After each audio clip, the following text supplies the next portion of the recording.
చాలా తెలంగాణ రాష్ట్రానికి సంబంధించిన పథకాలు ఏదైతున్నాయో ఆ పథకాల గురించి మనం కొంచెం డీటెయిల్గా మనం డిస్కస్ చేసుకోవడం జరుగుతుంది. Okay, so Telangana new government schemes అంటే రేవంత్ రెడ్డి గారు అధికారంలోకి వచ్చిన తర్వాత మనకి ఇలాంటి పథకాలు అనేది ప్రవేశపెట్టారు. అవి మాత్రమే మనం ఎక్కువగా డిస్కస్ చేయడం జరుగుతుంది. రాబోయే ఎస్ఐ కానిస్టేబుల్ లాంటి ఎగ్జామినేషన్స్కి అండ్ ఇటీవల రీసెంట్గా రిలీజ్ అయిన నోటిఫికేషన్స్కి ఖచ్చితంగా తెలంగాణ స్కీమ్స్ నుంచి 2 లేదా 3 క్వశ్చన్స్ వచ్చే అవకాశం ఉంది. కాబట్టి ఈ యొక్క తెలంగాణ స్కీమ్స్ కానీ తెలంగాణ పాలసీస్ కానీ మనము ఈ సెక్టోరల్ వైజ్గా సెక్షన్ వైజ్గా వెళ్దాం. సెక్టోరల్ వైజ్గా సెక్షన్ వైజ్గా అంటే ఏంది, రంగాల వారీగా. లైక్ ఫర్ ఎగ్జాంపుల్ ఈరోజు వచ్చేసి నేను అగ్రికల్చర్ ఏదైతుందో వ్యవసాయ రంగానికి సంబంధించిన ఆ యొక్క పథకాలు ఏదైతున్నాయో వాటి గురించి పూర్తిగా ఏదైతే నూతనంగా ప్రవేశపెట్టిన ఆ స్కీమ్స్ ఏదైతే వాటి గురించి డిస్కస్ చేసుకోవడం జరుగుతుంది. సో మేబీ ఒకవేళ నెక్స్ట్ సెషన్ ఏదైతుందో చేనేత కార్మికులకి సంబంధించింది ఆ వర్గానికి సంబంధించిన ఏదైతుందో ఆ యొక్క రంగానికి సంబంధించిన పథకాలన్నీ కూడా ఏమన్నా ఉన్నాయో అంటే కోడిఫై చేసుకొని చదువుకుందాం. మొత్తం కాంప్రహెన్సివ్గా 100% ప్యూర్ కాంపిటేటివ్ ఓరియంటేషన్లో దాని బ్యాక్గ్రౌండ్ తెలుసుకొని మనం పూర్తి స్థాయిలో ఈ యొక్క సెషన్ అనేది మనం స్టార్ట్ చేయబోతుంది. So from next video onwards ఖచ్చితంగా మనకు అటు Telugu medium and English medium అనేది అవైలబుల్గా ఉంటుందన్న సంగతి గుర్తు. ఓకేనా? ఎస్. సో ఒకసారి first scheme which we are going to discuss is Telangana Rythu Bharosa scheme. I think ఇవందరికీ కూడా తెలిసిందే. తెలంగాణకి సంబంధించిన రైతు బంధు ఏదైతుందో గతంలో కేసీఆర్ గారు ఇవ్వడం జరిగింది. దాన్ని పునరుద్ధరించి ఓకేనా కొంచెం మాడిఫై చేసి తెలంగాణకి సంబంధించిన రైతు భరోసా పథకం అనేది స్టార్ట్ చేయడం జరిగింది. కొడంగల్ నారాయణపేట డిస్ట్రిక్ట్లో దీన్ని స్టార్ట్ చేయడం జరిగింది. సో ఇదొక farm investment support scheme. Sir ఏంటి సార్ ఈ యొక్క రైతు భరోసా ఉద్దేశం ఏంది? So what is the main intention of this Rythu Bharosa scheme? So Rythu Bharosa ఇప్పుడు మనందరికీ చూసుకుంటే గత 2-3 రోజుల నుంచి ఎక్కువగా ఈ యొక్క రైతు భరోసాకు సంబంధించిన ఆ యొక్క నిధులన్నీ కూడా పడ్డాయా లేదా చెక్ చేసుకోండి అని చెప్పేసి అంటున్నారు. సో అది దాని యొక్క మెయిన్ ఇంటెన్షన్ ఏంటంటే ప్రభుత్వం వచ్చేసి ఎవరైతే ఈ రైతులు ఎవరైతే ఉన్నారో ఫార్మర్స్ ఎవరైతే ఉన్నారో వాళ్ళందరికీ కూడా ఇన్వెస్ట్మెంట్కి సంబంధించిన అసిస్టెంట్ స్కీమ్ అని చెప్పేసి అనొచ్చు. అసిస్టెంట్ అంటే ఏంది, రైతుకి సంబంధించిన పెట్టుబడి సహాయ పథకం అని చెప్పేసి అనొచ్చు. అందరికీ కూడా తెలిసింది ఎవరికైతే భూమి కలిగి ఉందో ఎవరికైతే వ్యవసాయ క్షేత్రం అనేది కలిగి ఉందో ఎవ్రీబడి నోస్ దట్. ఎందుకు రైతు అనేది పంట సాగు చేయడం కోసం, రైతులు వచ్చేసి ఆ యొక్క ఫామ్ కల్టివేషన్ కోసం, వాళ్ళకి పెట్టుబడి సాయం కోసం ఇంతకుముందు వాళ్ళు ఎవరి మీద ఎక్కువ డిపెండ్ అయ్యేవాళ్ళు, మనీ లెండర్స్ ఎవరైతే వడ్డీ వ్యాపారస్తులు ఎవరైతే ఉన్నారో ఈ వడ్డీ వ్యాపారస్తుల మీద వాళ్ళు ఎక్కువగా డిపెండ్ అయ్యేవాళ్ళు.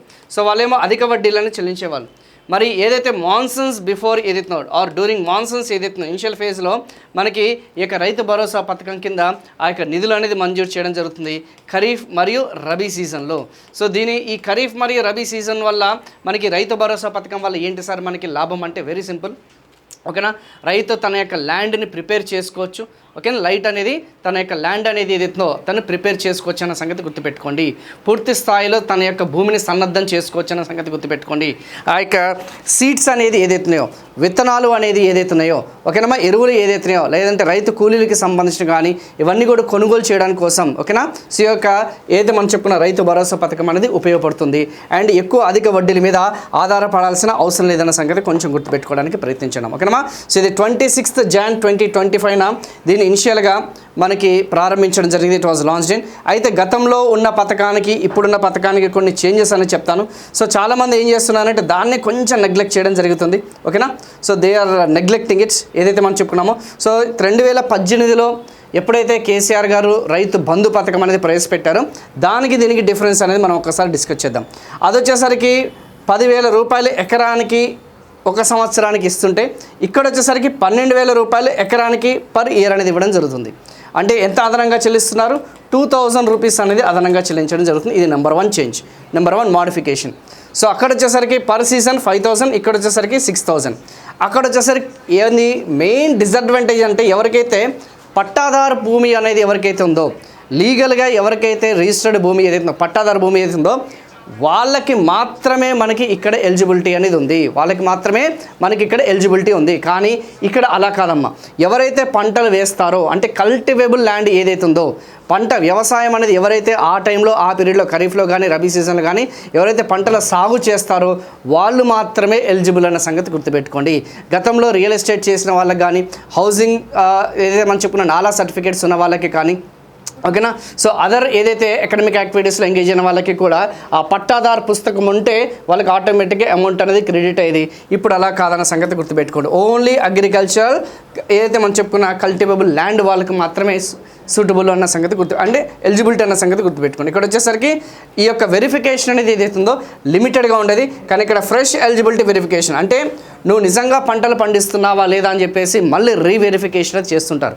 అంటే నీకు రైతు ఖాతాలో జమ అవ్వాలంటే ఖచ్చితంగా పంటలు వేయాల్సిందే, లేకపోతే వాళ్ళు ఆ యొక్క ఖాతా అనేది వాళ్ళు జమ చేయరన్న సంగతి గుర్తుపెట్టుకోండి. గతంలో బీఆర్ గవర్నమెంట్, ఇప్పుడు వచ్చేసరికి కాంగ్రెస్ గవర్నమెంట్ అన్న సంగతి గుర్తుపెట్టుకోండి. ఓకేనా, very very very very important. And ఇంతకుముందు మీకు చెప్పినట్టు ఈ ఫినాన్షియల్ అసిస్టెన్స్ అనేది ఏదైతుందో, ఈ యొక్క ఆర్థిక సహాయం అనేది ఏదైతుందో, ఆ యొక్క ఆర్థిక సహాయం అనేది ఎవరికి ఎవరికి అనర్హత ఉంది అంటే అనేది ఇక్కడికి చూడండి. ఇండస్ట్రియల్ ల్యాండ్, ఎవరికైతే పారిశ్రామిక భూములు ఎవరైతున్నారో వాళ్ళు కంప్లీట్లీ ఇనెలిజిబుల్. అంటే పేరుకి మాత్రం ఆ భూమిలో అగ్రికల్చర్ ల్యాండ్ అనేది ఉంటుంది, వ్యవసాయ భూమి అని చెప్పేసి వ్యవసాయం అని చెప్పేసి ఉంటుంది, ఫామ్ ల్యాండ్ ఉంటుంది. కానీ ఇండస్ట్రీస్ అనేది ఒకవేళ సెటప్ చేస్తే అలాంటి కేటగిరీ వాళ్ళు ఇనెలిజిబుల్, అనర్హత కలిగిన వాళ్ళు. Real estate layouts, mining areas, non agriculture land, ఇందాక మీకు చెప్పే కదా నాలా సర్టిఫికేట్ అని చెప్పేసి, ఆ నాలా సర్టిఫికేట్ కలిగిన వాళ్ళు, government land under unauthorised occupation. So encroaching గురైనవి ఏదైతే భూములు ఏదైతే అవన్నీ కూడా ఇక్కడ ఇనెలిజిబుల్, ఎక్స్క్లూడెడ్ అయ్యాయి. ఇది మేబీ ఈసారి ఎగ్జామినేషన్ పాయింట్ ఆఫ్ వ్యూలో ఎక్కువగా అడిగే ఛాన్సెస్ ఉంది. ఎందుకు తెలుసా, గత ప్రభుత్వం పోలిస్తే ఈ ప్రభుత్వం పూర్తి సమర్థతతో ఎఫిషియెంట్గా మేము మా యొక్క రిసోర్సెస్ అనేది మా ఫండ్స్ అనేది మేము యూటిలైజ్ చేసుకుంటాము అని చాలా ధీమాగా ముందుకెళ్ళడం జరుగుతుంది. సో ఇంతకుముందు అర్హత ఉన్నా అనర్హత లేకపోయినా ఓకేనా, లేకపోతే వ్యవసాయం చేసినా వ్యవసాయం చేయకపోయినా కానీ కొన్ని లక్షల రూపాయలు వచ్చేసి వాళ్ళ ఖాతాలో జమ అయ్యేవి. ఇప్పుడు అట్లా కాదు, దున్నేవాడిదే భూమి అనేది ఏ విధంగా అయితే కాన్సెప్ట్ ఉందో, ఎవరైతే ఎలిజిబుల్ ఫార్మర్స్కి మాత్రమే మేము ఇస్తామని చెప్పేసి చాలా క్లియర్గా స్పష్టంగా చెప్పడం జరిగింది. So provide timely investment support before crop season. రైతు సరైన సమయంలో సరైన టైంలో ఆ యొక్క విత్తనాలు అనేది నాటాలి. లేకపోతే ఒకవేళ డిలే అయితే, వాయిదా పడితే, ఒకవేళ ఆ యొక్క డబ్బులు లేకపోవడం వల్ల కానీ, లేకపోతే ఆర్థిక సహాయం లేకపోవడం వల్ల కానీ, ఒకవేళ లోన్లు సకాలంలో రుణాలు రాకపోయినా కానీ డిలే అయితే ఏమవుతుందమ్మా, వాట్ విల్ హ్యాపెన్, డిలే అయితే ఆటోమేటిక్గా మనకి ఉత్పాదకత, ఆ యొక్క ప్రోడక్టివిటీ అనేది ఏదైతుందో ఆ ప్రోడక్టివిటీ మీద మనకి ఇంపాక్ట్ అవుతుందన్న సంగతి గుర్తుపెట్టుకోండి. ఆ యొక్క ఉత్పాదకత మీద డిలే ఆ యొక్క ఇంపాక్ట్ అనేది ఉంటుందన్న సంగతి గుర్తుపెట్టాలి. అందుకనే సకాలంలో ఆన్ టైంలో ఆ ల్యాండ్ని ప్రిపేర్ చేయడం కోసం, ఆ ల్యాండ్ని దున్నడానికి కోసం, ఓకేనా, ఆ యొక్క వ్యవసాయానికి అనుగుణంగా మార్చడం కోసం ఈ యొక్క ఫార్మ్ అసిస్టెన్స్ స్కీమ్ అనేది ఇవ్వడం జరుగుతుంది. And reduce dependence on informal credit. చెప్పా కదా, ఏదైతే మనం చెప్పుకున్నా ఆ యొక్క సంస్థాగతం కాని రుణాల మీద ఆధారపడకూడదు. వడ్డీ వ్యాపారస్తుల మీద కానీ, రిలేటివ్స్ మీద కానీ, స్నేహితుల మీద కానీ, బంధువులు ఏదైతే వాళ్ళ మీద కానీ ఆధారపడకూడదు. సో వాళ్ళు వచ్చేసరికి ఆల్మోస్ట్ 24% నుంచి 36% వడ్డీ అనేది వాళ్ళు వసూలు చేయడం జరుగుతుంది. దోపిడీకి గురవడం జరుగుతుంది. సో వాళ్ళు బ్లాక్మెయిల్ చేయడం జరుగుతుంది. పంట పండిన తర్వాత మాకు మాత్రమే సేల్ చేయాలని చెప్పేసి ఒక రకమైన బ్లాక్మెయిల్ జరుగుతుంది. సో ఇలా మనకి ఇన్ఫార్మల్ క్రెడిట్ ఏదైతుందో దాని మీద కాదు అని చెప్పేసి ఓన్లీ మనకి ఆ ఫార్మల్ క్రెడిట్ అనేది ఏదైతుందో, ఓకేనమ్మా, ఆ ఫార్మల్ క్రెడిట్ అంటే ఏంది, ఇన్స్టిట్యూషన్స్ ఏదైతుందో బ్యాంకుల ద్వారా వాళ్ళకి రుణాలు అందించాలన్న ఉద్దేశంతో, లేకపోతే గవర్నమెంట్ ద్వారా వాళ్ళకి ఫైనాన్షియల్ అసిస్టెన్స్ అందించాలని చెప్పేసి వాళ్ళకి ఇది ఇంప్లిమెంట్ చేయడం జరుగుతుంది. ఇంప్రూవ్ అగ్రికల్చర్ ప్రొడక్టివిటీ, ఇందాక మీకు చెప్పాను, ఉత్పాదక పెంచడం. Encourage cultivation of cultivable land, దీనివల్ల మనకి ఆ యొక్క సేద్యపు విస్తీర్ణపు భూమి అనేది పెరుగుతూ ఉంటుంది, సాగు భూమి విస్తీర్ణం అనేది పెరుగుతుంటుంది. ఆ గ్రాస్ సోన్ ఏరియా ఏదైతుందో నికర సేద్యపు భూమి కానీ ఆ యొక్క స్థూల సేద్యపు భూమి అనేది పెంచడమే మన ప్రధాన లక్ష్యంగా పెట్టుకున్నాం అన్న సంగతి గుర్తుపెట్టుకోండి. తర్వాత ఆ యొక్క రైతులకి సంబంధించిన ఇన్పుట్ కాస్ట్ అనేది తగ్గుతుంది. సో ఒక రకంగా చెప్పాలంటే ఇది రైతులకి ఒక వర్కింగ్ క్యాపిటల్ కింద, చర్ర మూలధనం కింద పనిచేస్తుంది. ఒకరి మీద ఆధారపడాల్సిన అవసరం లేదన్న సంగతి చాలా క్లియర్గా చాలా స్పష్టంగా మీకు ఇంతకుముందు ఇంట్రడక్షన్ సీన్లోనే మీకు దీని గురించి చెప్పాను. ఎందుకు ఆ యొక్క రైతు భరోసా పథకం అనేది ఎందుకని చెప్పేసి. సో అలా మనకి ఈ స్కీమ్ అనేది కొంచెం కాంప్రహెన్సివ్గా చదవడానికి ప్రయత్నించండి. అయితే చాలామందికి డౌట్ ఏంటంటే, సార్ పిఎం కిసాన్ పథకం అనేది ఏదైతుందో ఆ ప్రధానమంత్రికి సంబంధించిన కిసాన్ సమ్మాన్ నిధి ఏదైతుందో దానికి మరియు మనం చెప్పుకున్న ఆ యొక్క రైతు భరోసా స్కీమ్కి ఏంటి సార్ డిఫరెన్స్ ఏంది? సో పిఎం కిసాన్ సమ్మాన్ నిధి వచ్చేసి ఆ యొక్క ఎవరైతే అర్హత కలిగిన రైతులు ఎవరైతే ఉన్నారో ఖరీఫ్ సీజన్లో 2000, రబీ సీజన్లో 2000 అండ్ ఏదైతే మనం చెప్పుకున్న సమ్మర్ సీజన్లో 2000 ఉంటుంది. సో ఆ 2000 అనేది ఇంటిగ్రేట్ చేస్తూ ఈ యొక్క రైతు భరోసా స్కీమ్ అనేది ఇంప్లిమెంట్ చేస్తున్న సంగతి గుర్తుపెట్టుకోండి. Very very very important. So ఓకేనా, ఎలిజిబుల్ ఫార్మర్స్ ఇదేమో 6000 రూపాయలు సంవత్సరానికి, ఇది 12,000 రూపాయలు per acre per annum. So దానికి దీనికి డిఫరెన్స్ ఏంటంటే, ఏదైతే మనం చెప్పుకున్న దేశంలో దాదాపు 15 కోట్ల మంది రైతులు ఉన్నారు, 15 crores ప్లస్ రైతులు ఉన్నారు. మరి వాళ్ళందరికీ కూడా ఒక ఎకరానికి ఓకేనా, 6,000 రూపాయలు 5,000 రూపాయలు ఇవ్వలేరు కదా, బడ్జెటరీ కన్స్టెంట్స్ ఉంటాయి మనకి. సో ఆ యొక్క ఉడతా భక్తి సహాయం కింద అట్లీస్ట్ ల్యాండ్ అన్న ప్రిపేర్ చేసుకోవచ్చు, వ్యవసాయ పనిముట్లు ఏదైతే రిపేర్స్ అన్న చేసుకోవచ్చు, ఓకేనా అన్న ఉద్దేశంతోనే వాళ్ళు ఎంతో నామినల్గా ఇస్తున్నారు. కానీ తెలంగాణ ప్రభుత్వం వచ్చేసి ఎకరాకి ఇస్తున్న సంగతి గుర్తుపెట్టుకున్నామా, ఎకరానికి వాళ్ళు 12,000 రూపాయలు సంవత్సరానికి ఇస్తున్న సంగతి గుర్తుపెట్టుకోండి. అలా ఎన్ని ఎకరాలు ఉంటే ఆ యొక్క అన్ని ఎకరాలకి వాళ్ళకి ఆ యొక్క ఆర్థిక సహాయం అనేది ఇస్తుంది. అది దానికి దీనికి డిఫరెన్స్. అండ్ రైతు బంధుకి రైతు భరోసాకు కూడా డిఫరెన్స్ అనేది మీకు చెప్పాను. ఇలా మీరు కాంప్రహెన్సివ్గా చదవడానికి ప్రయత్నించండి, సమగ్రంగా విశ్లేషణతో కూడిన వివరణ అనేది చదవడానికి ప్రయత్నించండి. పైపైన చదవకండి. పైపైన చదివి జస్ట్ మనకి మెటీరియల్స్లో మనకి పైపైన ఉంటుందమ్మా, కొంచెం డీటెయిల్ అనాలిసిస్ ఇస్తేనే మనకి బిట్ ఎలా వచ్చినా కానీ దాన్ని మనం ఆన్సర్ చేయగలుగుతామన్న సంగతి గుర్తుపెట్టుకోండి. అయితే ఇప్పుడు వరకు మనకున్న అప్డేట్స్ ఏంటి? సో ఇప్పుడు వరకు మనకున్న అప్డేట్స్ ఏంటి? What is that update till now July ఏదైతే మనం చెప్పుకున్న 2026 వరకు దాదాపు మనకి మొన్నటి వరకు వచ్చిన ఇన్ఫర్మేషన్ ప్రకారంగా చూసుకుంటే కొన్ని బుక్కుల్లో 70 లక్షలు ఉంటుంది. సో కొన్ని వార్తల్లో సో దాదాపు 70 లక్షల మంది రైతులకి, ఎంతమంది రైతులకి? ఆల్మోస్ట్ 70 lakhs ఫార్మర్స్కి దీనివల్ల లబ్ధి పొందుతారు. దీనివల్ల ఎంతమంది అమ్మా లబ్ధి పొందుతారు? అర్హత కలిగిన వాళ్ళందరికీ కూడా బెనిఫిట్ అవుతారని చెప్పేసి చాలా క్లియర్గా ఉంది. అండ్ దీనికి గాను దాదాపు ప్రభుత్వం వచ్చేసి 9,000 కోట్లు అనేది వాళ్ళు రిలీజ్ చేయడం జరుగుతుందని చెప్పేసి కూడా క్లియర్గా మెన్షన్ చేయడం జరిగింది. ఓకేనమ్మా, సో ఆల్మోస్ట్ మీకు చెప్పే కదా. సో రైతు భరోసా పథకం కింద సో మొత్తంగా దాదాపు 69 లక్షలు వచ్చేసి మనకి బెనిఫిట్ అవుతున్నారని చెప్పేసి ప్రజెంట్ ఈ యొక్క ఆన్గోయింగ్ ఖరీఫ్ సీజన్. సో ఎప్పటికప్పుడు కూడా మనము ఈ యొక్క సర్వేలో ఏదైతున్నాయో ఇక పథకం అనే దాని గురించి మీరు విన్నారు కాబట్టి సో నెక్స్ట్ మీరు ఏం చేస్తారంటే ఏదన్నా ఫ్యూచర్లో ఈ యొక్క రైతు భరోసా పథకం గురించి ఏమైనా అప్డేట్స్ వచ్చినప్పుడు కేవలం అప్డేట్స్ మాత్రమే మీరు ఇచ్చేయండి అమ్మా. సో ఏమైనా పాలసీలు ఏమైనా చేంజెస్ ఏమైనా ఉన్నాయా, పథకంలో ఏమైనా మార్పులు చేర్పులు ఏమైనా ఉన్నాయా అనేది చూసుకోండి. అయితే అనదర్ మోస్ట్ ఇంపార్టెంట్, ఇక్కడితో పథకం అయిపోయిందంటే ఇక్కడితో పథకం అవ్వలేదమ్మా. కేవలం రైతులు మాత్రమేనా సార్ అర్హత కలిగిన వాళ్ళు? పట్టాదారు పుస్తకం కలిగిన వాళ్ళని అంటే కాదు, దాంతోపాటు ROFR పట్టాదారు, ఓకే ROFR అని చెప్పేసి ఉంటాం, ఫారెస్ట్ రైట్స్ యాక్ట్.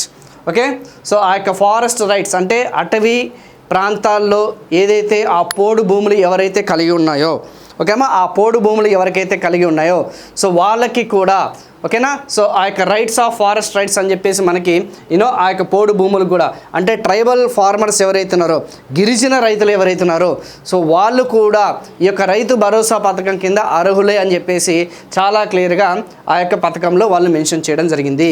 సో ఆ యొక్క under Telangana government's implementation farmers cultivating land under valid ROFR titles issued under forest rights act 2006 are treated as eligible land holders. వాళ్ళు కూడా అర్హత కలిగిన వాళ్ళే.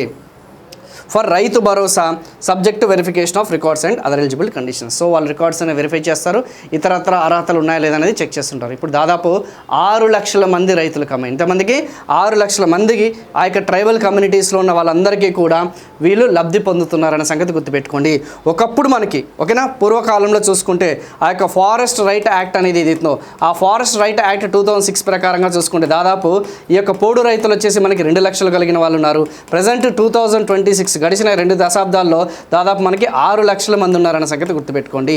సో ఈ యొక్క 6 లక్షల మందికి కూడా ఈ యొక్క ROFR పట్టాదారు పథకం కింద వాళ్ళు రైతు భరోసాకి ఎలిజిబుల్ అన్న సంగతి గుర్తుపెట్టుకోండి, వాళ్ళు అర్హత కలిగిన వాళ్ళు అన్న సంగతి గుర్తుపెట్టుకోండి. ఇంకా అయిపోయిందా సార్ అంటే ఇంకా అయిపోలేదు సార్, కేవలం ROFR అంటే కాదు. సో ఇక దానికి సంబంధించిన అంతా కూడా క్లియర్గా మీకు ROFR టైటిల్ హోల్డర్ ఉంది కదా, సో వాళ్ళు కూడా ఎలిజిబుల్ అన్న సంగతి గుర్తుపెట్టుకోండి. ఇది కాకుండా మనకి tenant farmers. So tenant farmers అంటే ఏందో కౌలు రైతులు ఎవరైతున్నారో ఓకే, కౌలు రైతులు అనేవాళ్ళు దీనికి ఎలిజిబిలిటీ ఉన్నారా లేదా? గతంలో కేసీఆర్ ప్రభుత్వంలో కౌలు రైతులకి ఎక్కడా కూడా ఎలిజిబిలిటీ అనేది ఇవ్వలేదు.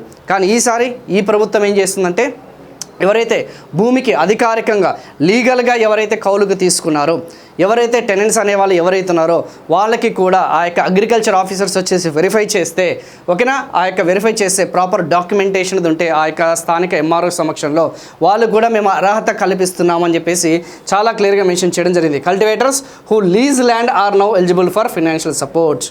అంటే ఎవరైతే కౌలుదారులు ఎవరైతున్నారో వాళ్ళకి కూడా అర్హత కలిగి ఉందన్న సంగతి గుర్తుపెట్టుకోండి. కాకపోతే వాళ్ళు లీగల్గా దాన్ని రిజిస్టర్ అయి ఉండాలన్న సంగతి గుర్తుపెట్టుకోండి. నోటి మాట ద్వారా కాదు, రిటర్న్ అగ్రిమెంట్స్ లిఖితపూర్వకంగా ఆ యొక్క ఒప్పందాలు MOUలు ఉండాలన్న సంగతి గుర్తుపెట్టుకోండి. సో అలా మనకి షెక్మీదారు ఉన్నాయి, గుర్తుందా లేదా? మీరు ఒకవేళ తెలంగాణకి సంబంధించిన హిస్టరీ చదువుతున్నా కానీ, తెలంగాణకి సంబంధించిన ఎకానమీ చదువుతున్నా కానీ మనకి షెక్మీదార్, ఆసామీ షెక్మీదార్లు ఉండేవి, గుర్తుందా? ఆ షెక్మీదార్లు అంటే ఖచ్చితంగా 6 సంవత్సరాలు ఎవరైతే కంటిన్యూస్గా ఎవరైతే భూమిని దున్నుతారో వాళ్ళకి ఖచ్చితంగా మనకి ఈ యొక్క ఏదైతే మనం చెప్పుకున్న టెనెన్సీ, పర్మనెంట్ టెనెన్సీ అంటాం. షెక్మీదార్ అంటే ఎవరంటే శాశ్వత కౌలుదారులు.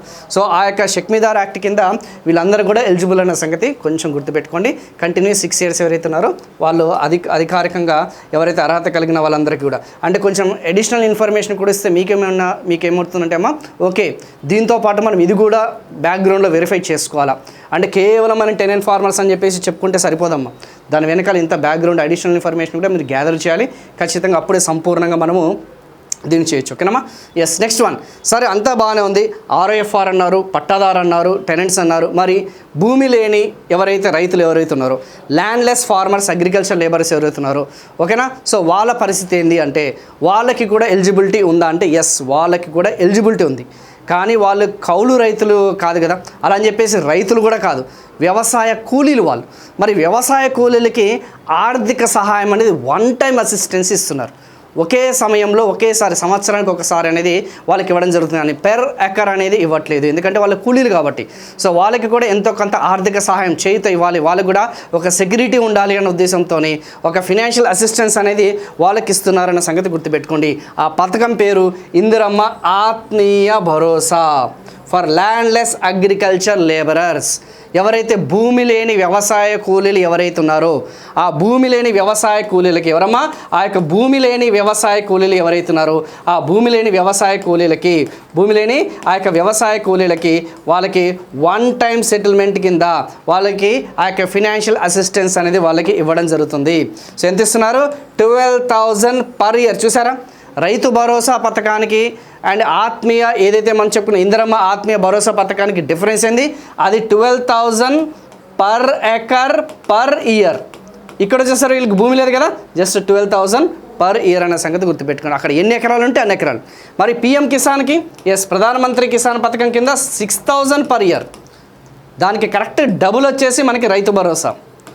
సో కొంచెం ఈ డిఫరెన్సెస్ దగ్గర మనకి స్టేట్మెంట్స్ ఇచ్చి మనల్ని ఎగ్జామినేషన్లో కన్ఫ్యూజ్ చేస్తుంటాడమ్మా, ఎగ్జామినేషన్ పాయింట్ ఆఫ్ వ్యూలో. ఓకేనా? మనం చదవాల్సిందంతా కూడా అకాడమిక్ పాయింట్ ఆఫ్ వ్యూలో కాదు, అండర్స్టాండింగ్ లాంగ్వేజ్లో కాదు, కాంపిటేటివ్ లాంగ్వేజ్లో చదవాలి.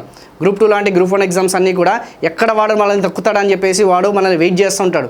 సో PM కిసాన్ పథకానికి, ROFR కార్డ్స్కి, ఆ యొక్క రైతు భరోసాకి, లేకపోతే మనం చెప్పుకున్న ఇందిరమ్మ ఆత్మీయ భరోసాకి అంతా కూడా టైబుల్ వేసుకొని చదువుకోండి, అప్పుడే మనకి క్లారిటీ అనేది వస్తుంది. ఇలా కాకుండా మేము పైన చదివినాం సార్, కొన్ని మెటీరియల్స్ ఫాలో అయినాం, అదే మేము స్టాండర్డ్ బుక్ అనుకుంటున్నామంటే ఇగో ఇట్లనే దెబ్బ పడుతుంది మనకి, వెరీ స్టాండర్డ్. అందుకే ఎవరైతే ఫ్యాకల్టీస్ నోట్స్ ఏదైతున్నాయో, ఫ్యాకల్టీ చెప్పే అయితే ఇన్ఫర్మేషన్ అయితే దాన్ని నమ్మండి. సో బయట దొరికే స్టాండర్డ్ మెటీరియల్స్ అనేది స్టాండర్డే ఉంటాయి, కానీ ఎగ్జామ్ వరకు మీరు ప్రిపేర్ అవుతారు, కానీ ర్యాంకులు అయితే రావు, అపాయింట్మెంట్స్ అంటే అసలుకే రావు మనకి. ఎందుకంటే మేము కూడా ఆ స్టేజ్ నుంచి వచ్చాం, మేము కూడా ఒకప్పుడు అట్లనే కష్టపడిన వాళ్ళమే, మేము కూడా అలాగే గవర్నమెంట్ జాబ్లు ఒకటి కాదు 2-3 గవర్నమెంట్ జాబ్లు కొట్టిన వాళ్ళమే. మాకు కూడా ఒకప్పుడు ఈ స్టాండర్డ్ బుక్స్ అని చెప్పి నమ్ముకున్నాం, కానీ తర్వాత మోసపోయాం. తర్వాత ఫ్యాకల్టీ ఏదైతే స్టాండర్డ్ నోట్స్ ఏదైతుందో దాన్ని మేము ఫాలో అయినాం. సో దానికి బెస్ట్ ఎగ్జాంపుల్ రైతు భరోసా పథకమే. ఫస్ట్ చాప్టర్ ఫస్ట్ టాపిక్ కాబట్టి కాంప్రహెన్సివ్గా, సార్ ఫస్ట్ టాపిక్ కాబట్టి మీరు ఇలా చెప్తున్నారు కదంటే ఫస్ట్ టాపిక్ అని కదమ్మా, నా స్కీమ్ ప్రతిదీ కూడా కాంప్రహెన్సివ్గానే ఉంటుంది. సో ఎగ్జామ్ ఓరియంటెడ్గానే ఎంతవరకు అవసరమో అంతవరకే చెప్తారన్న సంగతి కొంచెం గుర్తుపెట్టుకోండి. సో అది కొంచెం డైరెక్ట్ బెనిఫిట్ ట్రాన్స్ఫర్, నగదు బదిలీ పథకం కింద మనకి ఇస్తున్నామన్న సంగతి గుర్తుపెట్టుకోండి. ఓకేనా? సో రైతు భరోసాకి, ఇందిరమ్మ ఆత్మీయ సభకి కూడా చాలా క్లియర్గా మీకు ఎక్స్ప్లెయిన్ చేసినమ్మా. Okay, reduce season and financial restrictions, ఇంకా వాటికి సంబంధించినంత కూడా అడిషనల్ ఇన్ఫర్మేషన్ అనేది అవసరమైందమ్మా. ఆ యొక్క భద్రత కల్పించడం కోసం, వాళ్ళకి జీవనోపాధి కల్పించడం కోసం అనేది మనం చెప్పుకోవడం జరుగుతుంది. ఓకేనమ్మా? Next another most important scheme which we are going to discuss is Rythu Nestham. ఇవాళ అన్నీ కూడా మనం చెప్పుకున్నాం కదా, రైతు నేస్తం, రైతు భరోసా అయిపోయింది, రైతుకి సంబంధించిన ఆ యొక్క నేస్తం అనేది ఏదైతుందో ఆ నేస్తం గురించి మనం కొంచెం డీటెయిల్గా మనం డిస్కస్ చేసుకోవడం జరుగుతుంది. ఓకేనమ్మా? Very very very very very very important. ఓకేనా? ఎస్, వాట్ ఈజ్ రైతు నేస్తం? So facts, first facts, March 6th, 2024 by chief minister Revanth Reddy గారు. సో రైతు నేస్తం is a digital platform design to connect farmers directly with the agriculture scientist, government officials and field experts via video conference.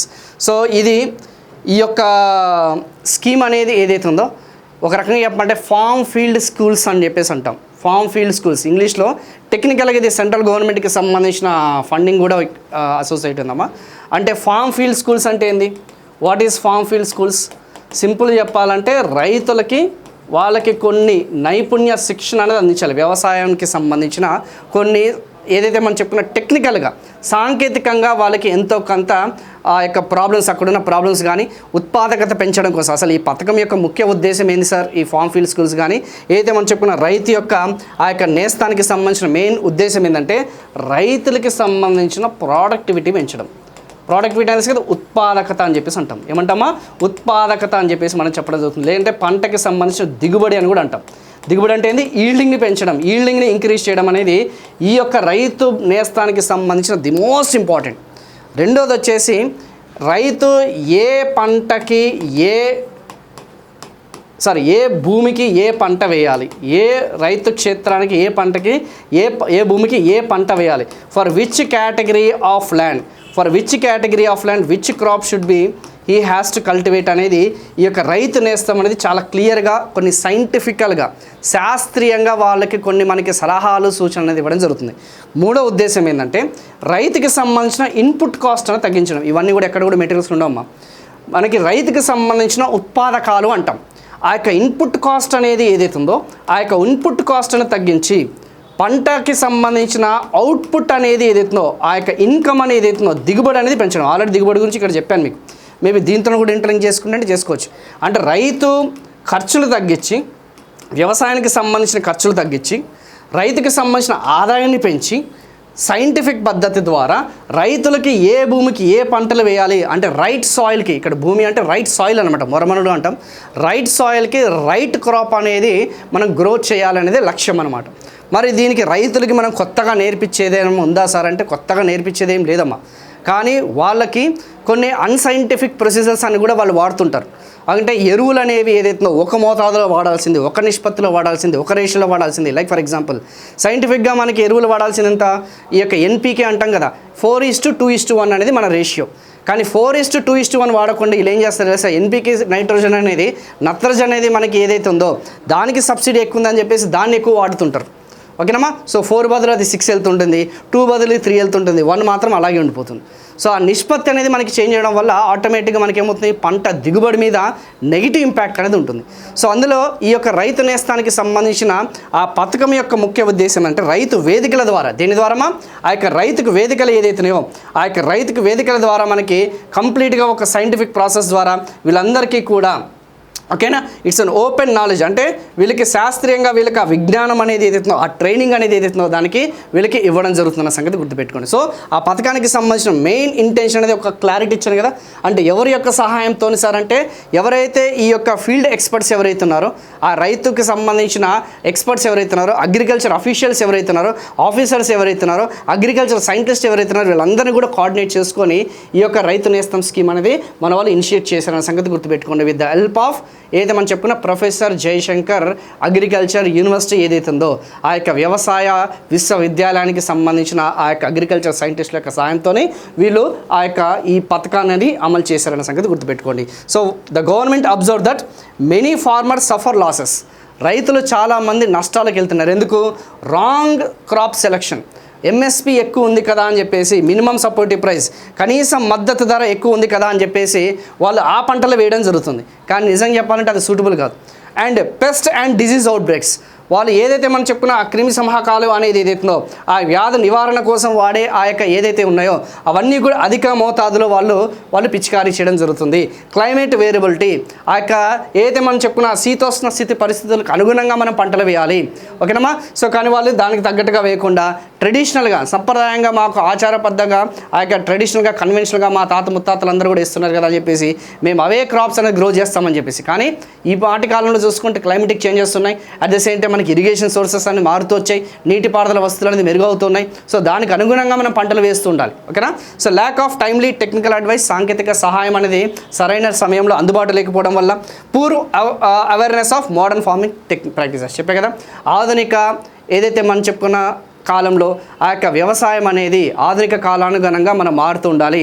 పాత పురాతన పద్ధతులు అనేది మనం వాడకూడదు. Like ఇప్పుడు ఈ మధ్యకాలంలో చూసుకుంటే అగ్రికల్చర్ డ్రోన్స్ ఏదైతున్నాయో ఆ యొక్క అగ్రికల్చర్ డ్రోన్స్ అనేది, హార్వెస్టింగ్ మిషన్స్ అనేది, రోటవేటర్స్ ఏదైతున్నాయో వాటిని యూజ్ చేసి మనం ఏం చేస్తున్నాము? పంటలు పండిస్తున్నాం. మైక్రో ఇరిగేషన్ అంటున్నాం, తుంపర సేద్యం అంటున్నాం, బిందు సేద్యం అంటున్నాం, డ్రిప్ ఇరిగేషన్, స్ప్రింక్లర్ ఇరిగేషన్, ఇలా రకరకాలుగా సోలార్ పంప్ సెట్స్, ఇలాంటివన్నీ కూడా మనము ఇంట్రడ్యూస్ చేయడం జరిగింది. కానీ ఇప్పటికీ రైతులు ఏం చేస్తున్నారు, పాత మూస పద్ధతిలోనే వాళ్ళు ఆ యొక్క వ్యవసాయం చేస్తున్నారు. సో ఆ యొక్క నుంచి మనం బయటపడాలనే ఉద్దేశంతో ఈ యొక్క రైతు నేస్తం అనేది వాళ్ళు ఇనిషియేట్ చేశారన్న సంగతి గుర్తుపెట్టుకోండి. ఇది పథకం కాదమ్మా, ఇది ఒక రకంగా చెప్పాలంటే open knowledge sharing initiative with the lab to land as a target. అంటే ఆ ల్యాబ్ నుంచి ఓకేనా ఆ థియరిటికల్ నుంచి ప్రాక్టికల్గా మనము ఉత్పాదకత పెంచడం. సో ఇక్కడ మనకి ఆ రైతులందరికీ కూడా ఏం చేస్తుంటారంటే ఈ యొక్క ఒక ప్లాట్ఫామ్ ఏర్పాటు చేసి వాళ్ళందరికీ కూడా ఆ సైంటిఫిక్ అడ్వైజర్ అనేది ఇస్తారన్న సంగతి గుర్తుపెట్టుకోండి. Any farmer can visit there Rythu Vedika. దాదాపు మన తెలంగాణ రాష్ట్రంలో చూసుకుంటే 2601 రైతు వేదికలు, if I'm not wrong, correct me if I'm wrong, 2601 రైతు వేదికలు ఉన్నాయి. ఆ 2600 రైతు వేదికల ద్వారా 3 గ్రామ పంచాయతీలకు కలిపి ఒక రైతు వేదిక అనేది వాళ్ళు ఏర్పాటు చేస్తారు. ఐ థింక్ దాదాపు 5000 మంది రైతులు ఒకే దగ్గర వాళ్ళు గుమిగూడి వాళ్ళకి సైంటిఫిక్ పద్ధతులు అనేది బోధించడం జరుగుతుంది. ఓకేనా, శాస్త్రీయ పద్ధతిలో బోధించడం జరుగుతుంది. ఓకేనా, వాళ్ళ ఫార్మర్స్కి సంబంధించిన ఎక్స్పీరియన్సెస్, క్రాప్ని ఎలా మేనేజ్మెంట్ చేయాలి, వాటర్ని ఎలా మేనేజ్మెంట్ చేయాలి, గవర్నమెంట్ పథకాలు అనేది ఏ విధంగా మనకు అనుగుణంగా వాళ్ళు మలుచుకోవాలి, ఇవన్నీ కూడా పూర్తిగా వాళ్ళకి సహాయ సహకారాలను కూడా అందించడం జరుగుతుందన్న సంగతి గుర్తుపెట్టుకుంది through digital video conferencing. So ఆ యొక్క జూమ్ మీటింగ్ ద్వారా కానీ లేకపోతే వెబ్ మీటింగ్ ద్వారా కానీ కొన్ని ఏదైతే మనం చెప్పుకున్నా ఆన్లైన్, మీరు ఎలాగైతే ఆన్లైన్ క్లాసెస్ ఫీల్ ఉంటున్నారో అలా రియల్ టైమ్ సొల్యూషన్స్ అనేది ఫామ్ ఫీల్డ్లో వాళ్ళకి అందించడం జరుగుతుంది. ఆ యొక్క గైడెన్స్ అనేది సైంటిఫిక్ పద్ధతిలో వాళ్ళకి అందించడం జరుగుతుంది. చెప్పే కదా, this programme operates through video conferencing, Zoom, YouTube live, Webex installed at Rythu Vedikas, farm meeting centres across the state. So ఇది jointly organised by whom, Telangana Department of Agriculture and professor Jayashankar, Telangana State Agriculture University. మరి ఏ రోజుల్లో ఈ యొక్క రైతు నేస్తానికి సంబంధించిన పథకం అనేది ఆ యొక్క గైడెన్స్ అనేది ఇస్తుంటారు సార్ అంటే ఎవ్రీ ట్యూస్డే అండ్ ఫ్రైడే. ఏదైతే మనం చెప్పుకున్న మంగళవారము శుక్రవారం ఏదైతుందో ఈ 2 రోజులు వాళ్ళకి అందించడం జరుగుతుంది. ఇవి ఫ్యాక్ట్స్ అనమాట. ఈ ఫ్యాక్ట్స్ అనేది కొంచెం గుర్తుపెట్టుకోండి. మేబీ ఎగ్జామినేషన్లో వాడు దీని మీదనే ఎక్కువగా ఫోకస్ చేసే అవకాశం ఉంది, కొంచెం ఫోకస్ చేయడమ్మా. ఎవరెవరు పార్టిసిపేట్ చేస్తారని ఇందాక మీకు చెప్పాను, రైతులు ప్లస్ వ్యవసాయానికి సంబంధించిన ఆ యొక్క అధికారులు ఎవరైతే ఉన్నారో, ఎక్స్పర్ట్స్ ఎవరైతే ఉన్నారో, district officials, scientists from the professor Jayashankar Telangana state universities ఏదైతే రాజేంద్రనగర్ ఉంది కదా, సో దానికి సంబంధించిన అన్నీ కూడా ఉన్నాయన్న సంగతి గుర్తుపెట్టుకోండి. సో దాదాపు ఫస్ట్ ఫేజ్ కింద దాదాపు 4 కోట్ల ఏదైతే రిలీజ్ చేశారమ్మా, దాదాపు 110 అసెంబ్లీ కాన్స్టిట్యుయెన్సీస్లో they have already released it. So మిగతావన్నీ కూడా దాదాపు ఐ థింక్ 9 కోట్లు అనుకుంటా ఓవరాల్గా. ఆ 9 కోట్లలో ఆల్రెడీ 4 కోట్లు రిలీజ్ చేయడం జరిగింది. ఓకేనా, సో అడ్వైస్, రైతులకు ఎలాంటి అడ్వైస్ ఇస్తారు, crop planning, seed selection, fertilisers management, pest and disease control, water management, soil health, crop diversification, market trends, natural farming, climate adaption, horticulture and mechanism. అంటే రైతులకు ఎలాంటి సహాయ సహకారాలు అందిస్తారంటే క్రాపింగ్, ఏ పంటలు పండించాలి, ఎలా ప్లాన్ చేసుకోవాలి, మిక్స్డ్ క్రాపింగ్సా, ఓకేనా, మిక్స్డ్ ఫార్మింగ్ అనేది మనకి సూటబుల్ అవుతుందా, ఓకేనా, అనేది ఏది అనుగుణంగా ఉంటుందని చెప్పేసి, సీడ్ సెలెక్షన్, ఏ రకమైన విత్తనాలను సెలెక్ట్ చేసుకోవాలి. ఎందుకంటే మార్కెట్లో నాసిరకానికి సంబంధించిన ఫేక్ సీడ్స్ కూడా ఉన్నాయి కదా మనకి, సో వాటి నుంచి మనం నివారించాలి. ఫర్టిలైజర్స్, ఎరువులు అనేది ఏ విధంగా నిర్వహించాలి, and pest and disease control, ఇందాక మీకు చెప్పే కదా ఏ విధంగా మనం పిచికారీ చేయాలి, వాటర్ మేనేజ్మెంట్, వాటర్ని ఎఫిషియెంట్గా ఎలా యూజ్ చేసుకోవాలి, సాయిల్ హెల్త్, మనకు ఆల్రెడీ మనందరికీ తెలిసిన సాయిల్ హెల్త్ కార్డ్స్ అనేది ఉన్నాయి. ఆ సాయిల్ హెల్త్ కార్డ్స్ ద్వారా భూసార పరీక్ష ద్వారా మనకి ఆ యొక్క దాదాపు మనకి ఒక 12 పారామీటర్స్ 13 పారామీటర్స్ ఉంటాయి. ఆ యొక్క ఫిజికల్ ప్రాపర్టీస్ ఉంటాయి, కెమికల్ ప్రాపర్టీస్ ఉంటాయి, అండ్ ద సేమ్ టైం మనకి సంబంధించిన వాటర్ రిటైనింగ్ కెపాసిటీ ఎంత ఉంది అంటే సైంటిఫిక్ ప్రాసెస్ ద్వారా ఇవన్నీ కూడా వాళ్ళు అంచనా వేసి నువ్వు ఈ పంటలు వేస్తే బాగుంటుంది, ఈ పంటలు వేస్తే దిగుబడి వస్తుంది, పంట ఖర్చు తగ్గుతుంది, నీకు నియర్ బై మార్కెటింగ్ ఏదైతుందో ఆ యొక్క యార్డ్స్ కూడా ఉన్నాయి కాబట్టి నీకు అనుగుణంగా ఉంటుందని చెప్పేసి వాళ్ళు సరైన సలహాలు సూచనలు అనేది ఇవ్వడం జరుగుతుంది. వీళ్ళంటే క్రాప్ డైవర్సిఫికేషన్, పంట వైవిధ్యం అంటాం. ఒకే రకమైన పంటలు కాకుండా అంతర్జాతీయ కానీ జాతీయ స్థాయిలో మనకి ఏదైతే డిమాండ్ ఎక్కడైతే ఉంటుందో, ఆదాయం అనేది ఎక్కడైతే ఉంటుందో ఆ పంటలు వీళ్ళు సూచించడం జరుగుతుంది. దానికి తగ్గట్టుగా వీళ్ళు టెక్నికల్గా, మేనేజ్మెంట్గా, ఫండింగ్ పరంగా కూడా వాళ్ళకి సహాయ సహకారాన్ని కూడా క్లియర్గా వాళ్ళకి అందించడం జరుగుతుంది. వీళ్ళుంటే న్యాచురల్, సహజ పద్ధతి ద్వారా జీరో బడ్జెట్ న్యాచురల్ ఫార్మింగ్ అనేది, కమ్యూనిటీ బేస్డ్ న్యాచురల్ ఫార్మింగ్ అని చెప్పేసి ఇలా రకరకాలుగా సహజ సిద్ధంగా మనము ఆ యొక్క వ్యవసాయం అనేది అందించడం అని చెప్పేసి కూడా వాళ్ళు కొన్ని ఇవ్వడం జరుగుతుంది అన్న సంగతి గుర్తుపెట్టుకోండి. ఓకేనా, ఇంకా మిగతావన్నీ కూడా మీరైనా చదువుకోవచ్చమ్మా. ఏదైతే మనం చెప్పుకున్న రైతు నేస్తం అనేది ఏదైతే పైపైన చదవకుండా కొంచెం డీటెయిల్గా మీరు దీన్ని చదవడానికి ప్రయత్నించండి. So what is the main objective of this? To strengthen this programme the government has decided to provide 1 large display screen. చెప్పే కదా 5000 units in total to each Rythu Vedika, 1 screen for every 3 గ్రామ పంచాయతీ. చెప్పే కదా ఒక స్క్రీన్ 3 గ్రామ పంచాయతీలకు ఒక స్క్రీన్, అలా దాదాపు ఒక 5000 యూనిట్స్ అనేది మొత్తం టోటల్ యూనిట్స్. ఇందాక మీకు చెప్పినట్టు 2600 రైతు వేదికలు అనేది. సో దాదాపు 100 కోట్లు కేటాయించారు. అండ్ ఐ థింక్ 4 crores అనేది 110 కాన్స్టిట్యున్సీస్కి ఇప్పటివరకు అయితే రిలీజ్ అయింది లేటెస్ట్ అప్డేట్ ఉన్న ప్రకారం. మేబీ ఈ ఇయర్ నెక్స్ట్ ఇయర్ మిగతా రిమైనింగ్ కూడా they will be continuing. So another most important tribal కమ్యూనిటీకి సంబంధించిన ఒక స్కీమ్ అమ్మ, ఇందిరా సౌరగిరి జల వికాసం స్కీమ్. సో ఐ థింక్ చాలామందికి ఈ పథకం గురించి అవగాహన లేదు. ఐ థింక్ ఎందుకంటే ఇది మన పాత ఏదైతే ట్రెడిషనల్ కన్వెన్షనల్ స్కీమ్ కాదమ్మా. సో ఇది ఒక రకంగా చెప్పాలంటే న్యూ ఇనిషియేటివ్ బై దిస్ ఏదైతే మనం చెప్పుకున్న రేవంత్ రెడ్డి గారు May 2025 దీన్ని లాంచ్ చేయడం జరిగింది. Macharam village, Amrabad mandal, Nagar Kurnool district. So it is one of the Telangana's flagship tribal welfare programme launch to provide solar powered irrigation facilities. ఇప్పుడు వీళ్ళకి ఎవరైతే ఇంతకుముందు మనం చెప్పుకున్న ఈ గిరిజన రైతులు ఎవరైతే ఉన్నారో, ఓకేనా, ఆ యొక్క ట్రైబల్ ఫార్మర్స్ ఎవరైతే ఉన్నారో వాళ్ళకున్న ప్రధానమైన ఛాలెంజ్, వాళ్ళకున్న మెయిన్ ఇష్యూ, మెయిన్ ప్రాబ్లం ఏంటి తెలుసా? పవర్ లేకపోవడం. దో వాళ్ళకి అగ్రికల్చర్ పంప్ సెట్స్ అనేది ఇన్స్టాల్ చేసినా కానీ అన్ఇంటరప్టెడ్ పవర్ సప్లై అనేది ఉండాలి మనకి. అన్ఇంటరప్టెడ్ అంటే ఏంది? ఆన్ టైంలో, ఇన్ టైంలో, ఓకే, ఆటంకాలు లేకుండా నిరంతరంగా, ఓకేనా, నిరవధికంగా మనకు ఆ యొక్క విద్యుత్ అనేది సరఫరా అనేది ఉండాలి. మరి ఇప్పుడు చూస్తేనేమో వీళ్ళు కొండ ప్రాంతాలు ఉంటారు, హిల్లీ రీజన్స్లో ఉంటారు, వీళ్ళకి సరైన సబ్స్టేషన్స్ ఉండవు, సరైన ఏదైతే మనం చెప్పుకున్న ఇన్స్టలేషన్స్ అనేది మనకు ఉండవు, ఓకేనా. సో ఇది మరి దీనికి ఇది ఒక ప్రధానమైన ఛాలెంజే కదా. అందుకే స్టాండ్ అలోన్ ఇరిగేషన్ ఫెసిలిటీస్ అంటే ఎవరి మీద, గవర్నమెంట్ యొక్క సోర్సెస్ మీద ఆధారపడకుండా ఈ యొక్క ట్రాన్స్పోర్ట్ కంపెనీస్ కానీ, అంటే ఇది మనం చెప్పుకున్న ఈ యొక్క ట్రాన్స్మిషన్ కంపెనీస్ ఏదైతే, నాట్ ట్రాన్స్పోర్ట్, ట్రాన్స్మిషన్ కంపెనీస్ అనేది ఏదైతుందో, డిస్ట్రిబ్యూషన్ కంపెనీస్ ఏదైతుందో, డిస్కామ్ కంపెనీస్ మీద కానీ ఆధారపడకుండా మీకు కావాల్సిన విద్యుత్ సరఫరా అనేది మీరే ఉత్పత్తి చేసుకోండి అన్న ఉద్దేశంతో ఈ యొక్క పథకం అనేది ఇంప్లిమెంట్ చేయడం జరిగింది. సో దట్ ఇండిపెండెంట్గా అవన్నీ కూడా వివరించడం జరుగుతుంది. సో అలా మనకి శాశ్వత నీటి వనరులు అనేది అందించడం జరుగుతుంది. పర్టికులర్గా ఈ యొక్క పర్మనెంట్ ఇరిగేషన్ సోర్స్ అందించడం ద్వారా ఎక్కువగా ఏ పంటల మీద ఫోకస్ చేస్తున్నారో అడుగుతాడు. ఏదైతే సంప్రదాయ పంటల, లేకపోతే మనం చెప్పుకున్న ఆహార ధాన్యాల పంటల, లేకపోతే ఉద్యానవన పంటల మీద ఫోకస్ చేస్తున్నారు. దాదాపు 2 లక్షల ఎకరాల వరకు, అంటే మొత్తం ఈ ట్రైబల్ కమ్యూనిటీలో గిరిజన భూముల్లో, గిరిజన ప్రాంతాల్లో ఉన్న భూములు వచ్చేసి దాదాపు 6 లక్షల ఎకరాలు ఉంటాయి. అందులో 2 లక్షల ఎకరాల వరకు చూసుకుంటే మనము ఈ హార్టికల్చర్ క్రాప్స్ మీద మనం ఫోకస్ చేద్దాము.